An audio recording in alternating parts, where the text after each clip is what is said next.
তো এই দিদির দোকান থেকে কিন্তু এই এনারা খেলেন এসে, তো ওনাদেরকে জিজ্ঞাসা করবো আগে যে কেমন লাগলো আপনাদের। হ্যাঁ ভালো ছিল। কি খেলেন দিদি? তো মোমো, চিকেন মোমো। চিকেন মোমো কেমন ছিল? হ্যাঁ মানে বাইরের তুলনায়, অন্যান্য জায়গার তুলনায়? না, বেটার, ভালো।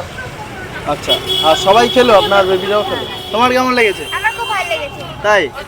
তা কেমন লাগলো পুরো? খুব ভালো ছিল। তো যেটা বলার আর কি, মানে আমরা তো যেটা দেখে আর কি অনেক দূর থেকে আমরাও এসেছি এখানে।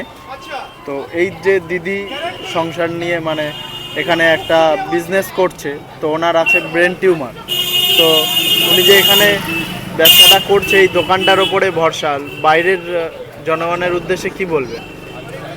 আমার যে টেস্টটা ভালো লেগেছে, আমি বাইরে গিয়ে মানে আমার যা চেনা জানা আছে তাদেরকে রেকমেন্ড করবো যে এখানে এসে অবশ্যই তারা যেন টেস্ট করে।